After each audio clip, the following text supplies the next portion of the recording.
expresso, que é: quem já foi comprado não se vende. Pela manhã eu estive falando sobre este tema, porém aqueles que estão aqui podem ficar despreocupados, porque não será um sermão requentado.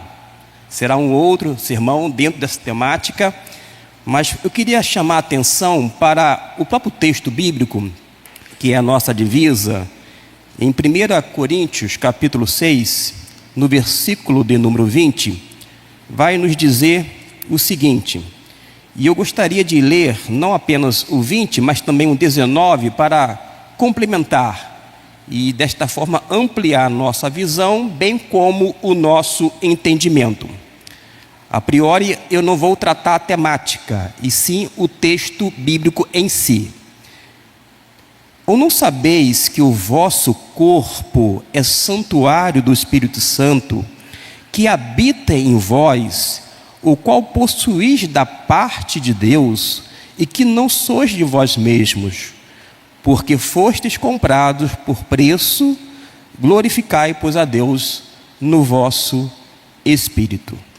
O que eu chamo a atenção para a questão textual é que o apóstolo Paulo, de trás para frente, eu vou começar, ele está falando que realmente o Espírito Santo habita individualmente, ou seja, em cada um dos crentes em Jesus.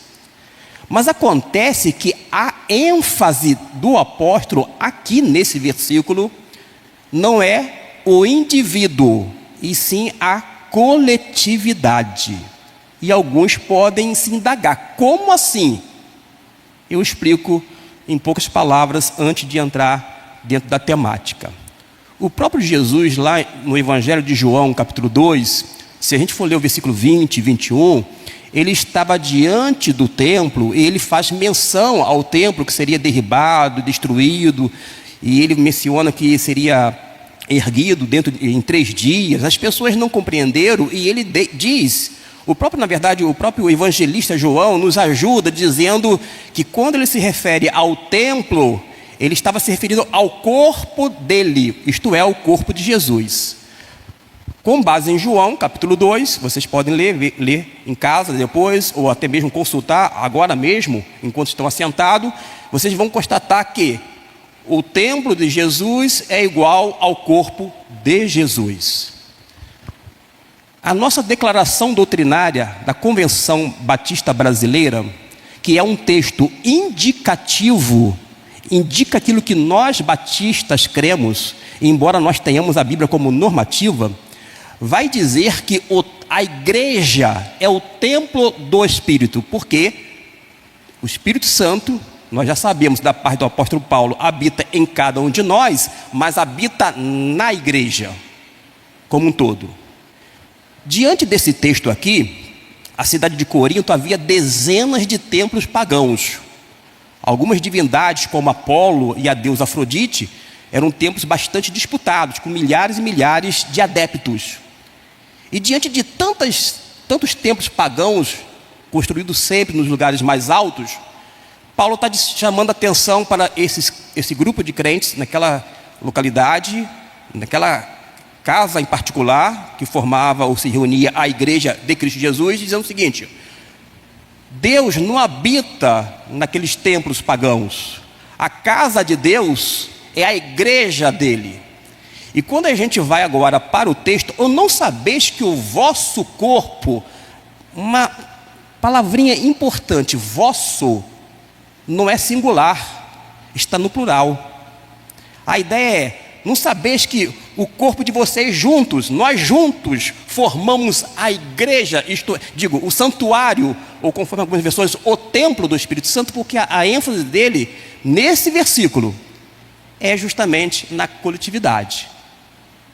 E ele está chamando essa atenção, e a gente precisa entender que a igreja não é feita por uma pessoa. Pelo contrário. Aí quando eu falo a igreja somos nós, ou seja, juntos nós formamos a igreja.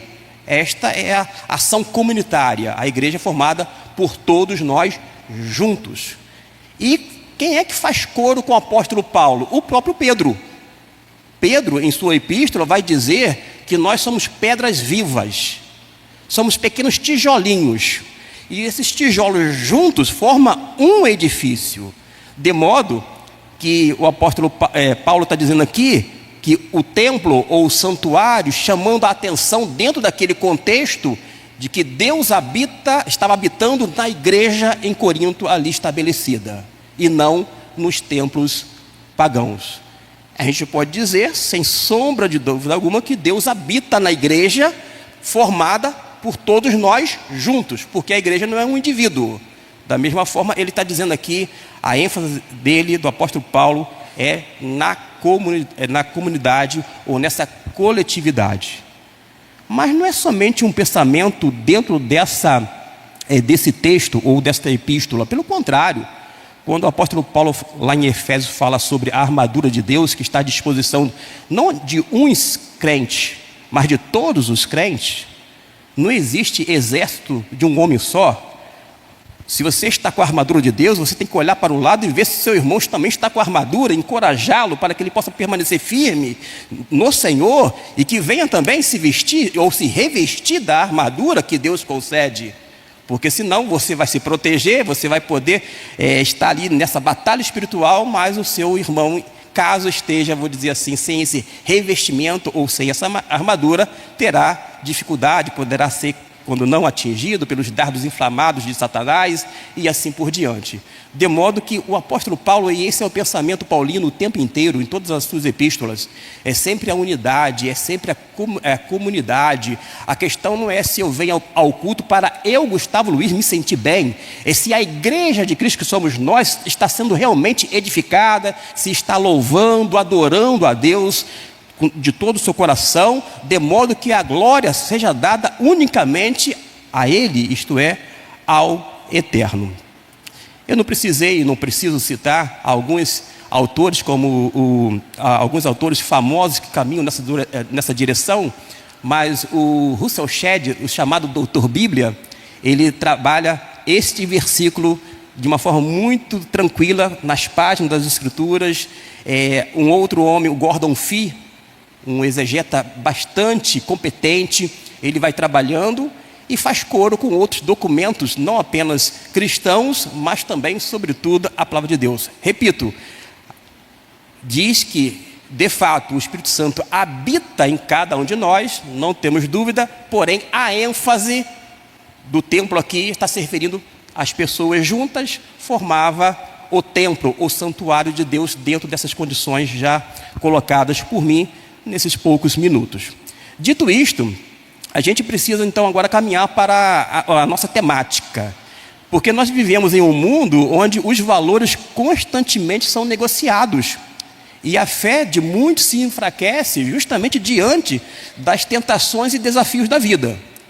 No entanto, a Bíblia Sagrada nos lembra que nós fomos comprados por um alto preço, o sangue de Cristo Jesus. E como cristãos, nós devemos viver com essa consciência, glorificar a Deus em tudo que fazemos. Em primeiro lugar, eu quero falar sobre o preço da redenção, já que faz menção ao sangue de Cristo, o sangue imaculado, um sangue puro, o sangue de um inocente. Judas, quando cai em si, ele não se arrependeu, mas teve um remorso, a ponto que ele tomou uma atitude drástica. Ele vai dizer que ele vendeu Cristo Jesus, ele entregou Cristo Jesus e que ele era um homem inocente. Jesus era um homem inocente, o sangue de Jesus era de fato inocente, um sangue puro. E 1 Pedro, capítulo 1, versículo 18 até o 19, vai dizer assim: sabendo que não foi com as coisas corruptíveis, como prata ou ouro, que fostes resgatados da vossa vã maneira de viver, mas com o precioso sangue de Cristo. A gente já tem essa informação, é um sangue precioso, é um sangue inocente, é um sangue puro, é um sangue que foi vertido ali na cruz do Calvário, capaz de purificar-nos de toda a impureza, mas de toda mesma. E Jesus pagou esse preço, e foi um preço supremo para nos resgatar do pecado e também da condenação eterna, de modo que Jesus morre por nós e inclui todos os nossos pecados. O crente não tem condições alguma de tentar fazer a chamada, entre aspas, manutenção da vida eterna. Cristo Jesus me salva inicialmente, mas eu tenho que fazer algo para me garantir essa vida eterna. Não. A vida é eterna. A vida oferecida por Jesus é duradoura, é para todo sempre. A eficácia está no sangue de Cristo Jesus. Tanto é que o autor aos Hebreus vai dizer que o sacrifício de Jesus foi único, perfeito e eficaz, não havendo necessidade, inclusive, de repetição de sacrifício para que pudesse haver a expiação dos pecados dos homens, porque ele já morreu de uma forma eficaz, de modo que Jesus é o nosso Salvador. Eu tenho percebido nas nossas igrejas batistas, porque nós não podemos falar em igreja no singular batista, são igrejas batistas que faz parte das nossas associações e convenções e que forma a denominação batista. Eu tenho sentido, vou dizer assim, falta, mas o saudosismo é da parte deste. Comumente, na década de 90, quando este estava caminhando, dando os primeiros passos na vida cristã, no ano mais exato, 91, era comum ouvir no final das orações, ou no meio, não importa, algo como, se referir a Jesus como nosso único e suficiente Salvador. Jesus não é um Salvador meia boca, que não consegue garantir a eficácia dessa salvação. Pelo contrário, Ele é único e suficiente. Não há nada que a gente possa fazer para garantir essa salvação, porque Jesus já fez tudo de uma forma completa e cabal. O que nós verificamos nas nossas igrejas, e eu tenho essa vivência, até mesmo como missionário, indo em centenas de igrejas batistas, no campo fluminense, morando em São Paulo, até mesmo no Espírito Santo, que muitos jargões de outras denominações acabam, vou dizer assim, adentrando de uma forma muito sutil nas nossas igrejas batistas, e a gente esquece algumas coisas que são não apenas essenciais, mas bíblicas, fundamentadas na palavra de Deus. Como é esse conceito de que, de fato, Jesus é nosso único e suficiente Salvador. A gente não precisa fazer mais nada para garantir ou fazer com que haja essa manutenção da vida eterna, porque a vida que Jesus oferece, de fato, começa aqui quando nós aceitamos a Cristo, nos tornamos uma nova criatura e vai perdurar por toda a eternidade. Por causa de quem? Por causa da pessoa bendita de Cristo Jesus, Senhor nosso e Deus nosso. Mas nós aprendemos que por causa do preço da redenção, desse resgate, a nossa vida agora pertence a Ele e devemos viver de maneira digna desse sacrifício. Nós temos o exemplo. Imagine alguém que ganha uma nova chance após uma cirurgia complexa. Ela não voltaria aos hábitos que o prejudicavam antes, mas viveria com gratidão e responsabilidade, não é assim? É por aí. Porque nós devemos abandonar os velhos hábitos pecaminosos e viver para Cristo. E é importante, quando se fala sobre ser nova criatura, é que o apóstolo Paulo que diz categoricamente que aquele que é uma nova criatura, ele anda em novidade de vida. Ele tem a inclinação para as coisas do Espírito e não para as coisas da carne. Nós sabemos as obras da carne.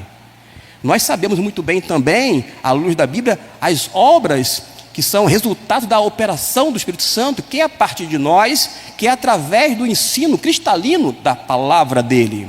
E por isso a gente precisa reconhecer que fomos redimidos por um preço incalculável. Depois de falar de uma forma sucinta sobre esse preço da redenção, como primeiro ponto, eu quero falar agora sobre a fidelidade a Deus em um mundo de ofertas. Porque em Mateus capítulo 6, versículo 24, diz: ninguém pode servir a dois senhores, porque ou há de odiar um e amar o outro, ou se dedicará a um ou desprezará o outro. Às vezes a gente fica em dificuldade. A gente quer ser popular. A gente quer ficar bem na fita, quando não na foto.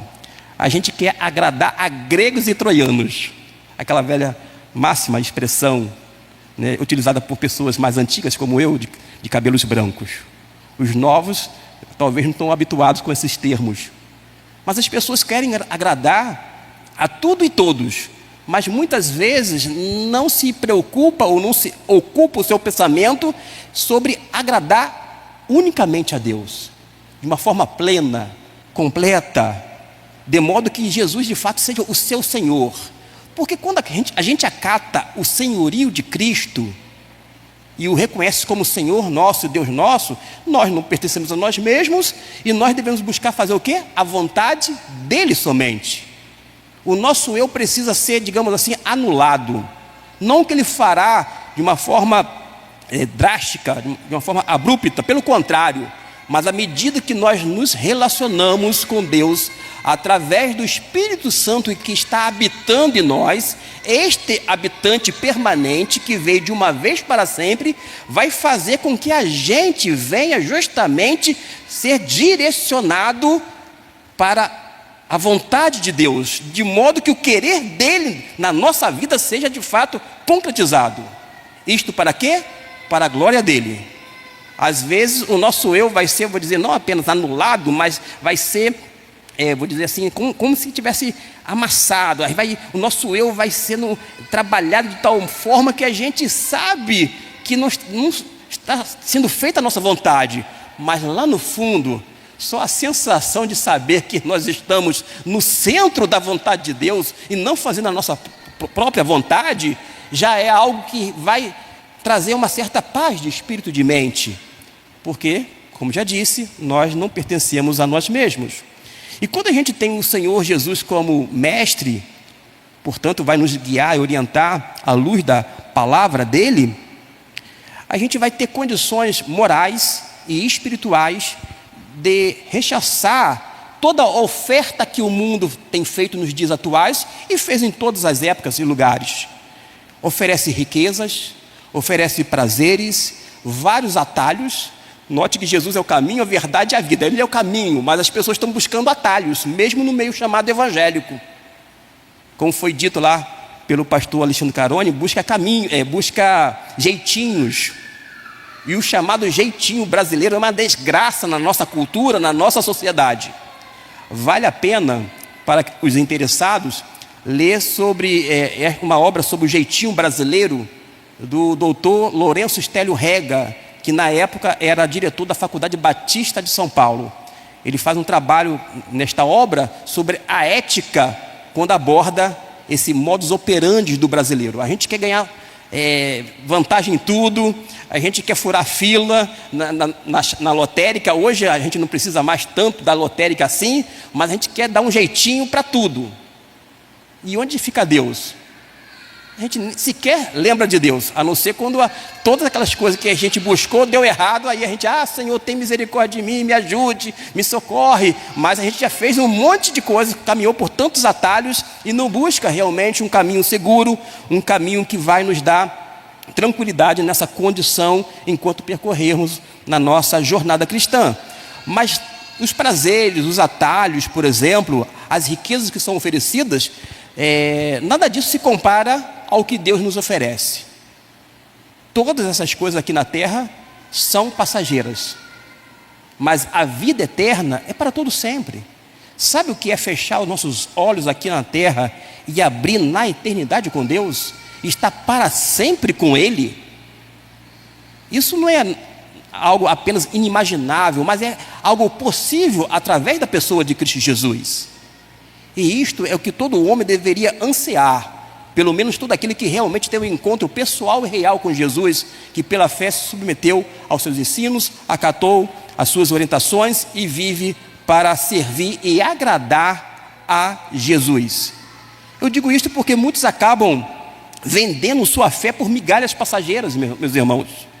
As pessoas têm trocado os valores eternos por satisfações temporárias.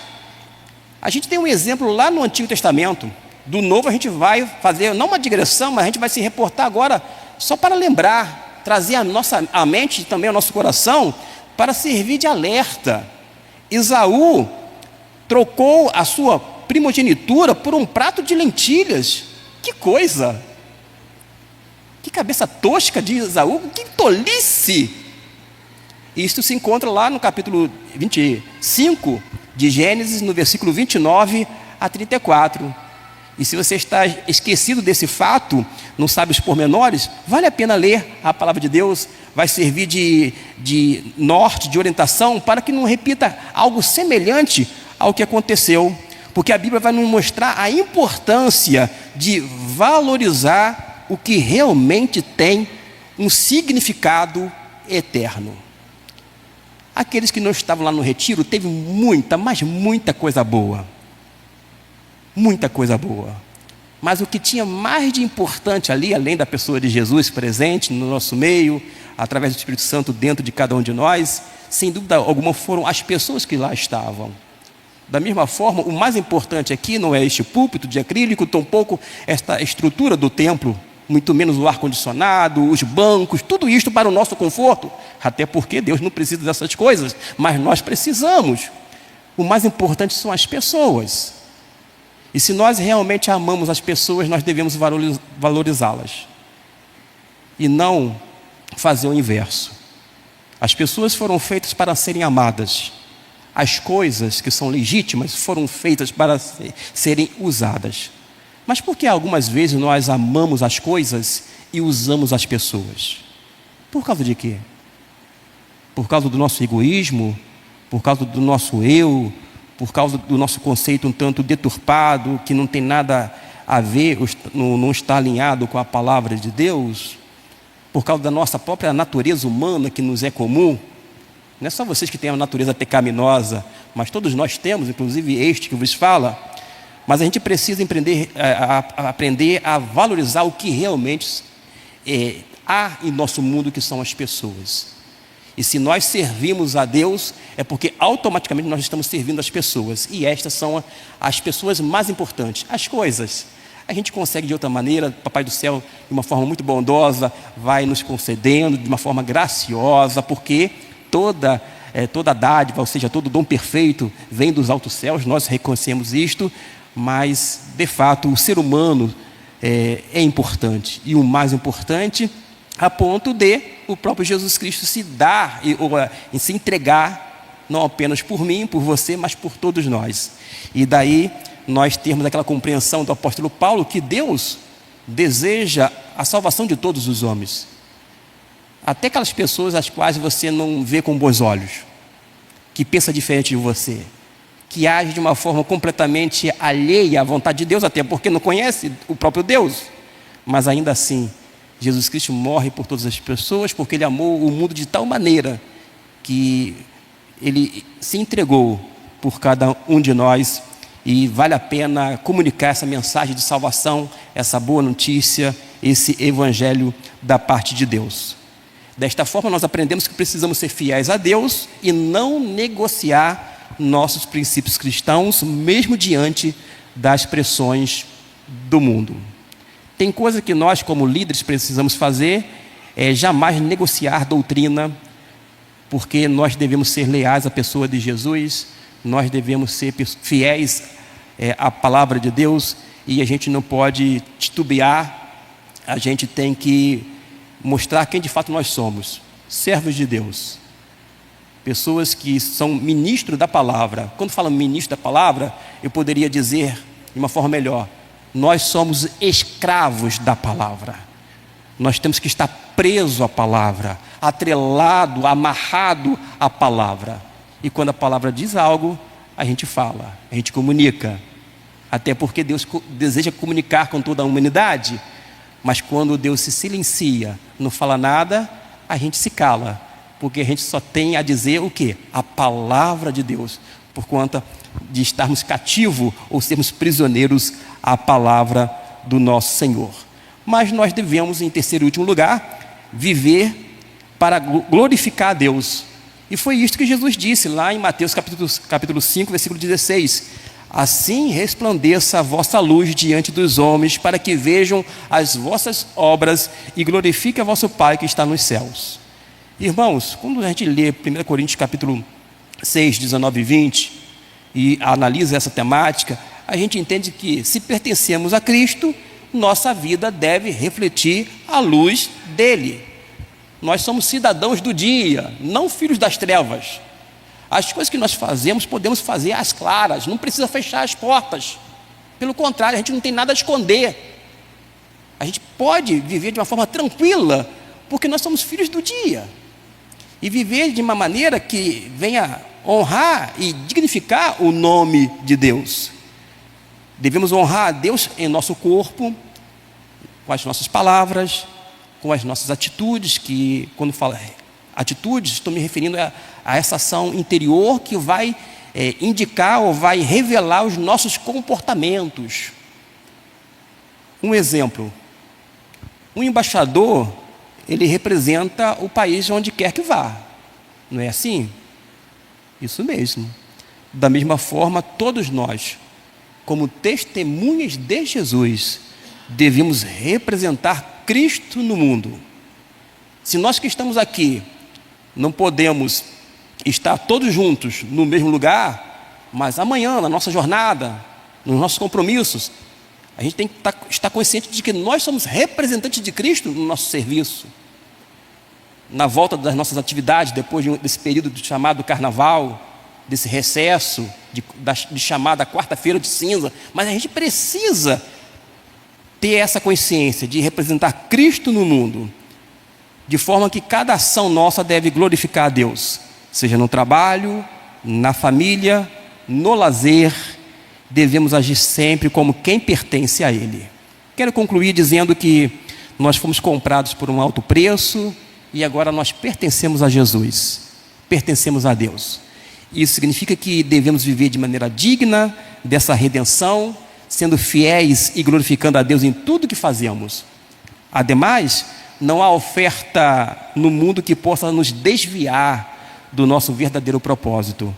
E qual é o verdadeiro propósito de cada retirante que lá esteve durante esses dias, desde sábado até hoje à tarde, bem como vocês que estão aqui, que não se retiraram conosco, mas faz parte da igreja do mesmo Deus, do mesmo Cristo, é de honrar aquele que nos comprou com o seu sangue. E quero deixar apenas uma pergunta para a sua reflexão, meu irmão, minha irmã, você que está nos acompanhando pela internet. Estamos vivendo como quem realmente pertence a Cristo ou estamos nos vendendo pelas ofertas do mundo? Que Deus nos ajude, nos fortaleça para permanecermos firmes, valorizando o sacrifício de Cristo e vivendo para a sua glória. Nós vamos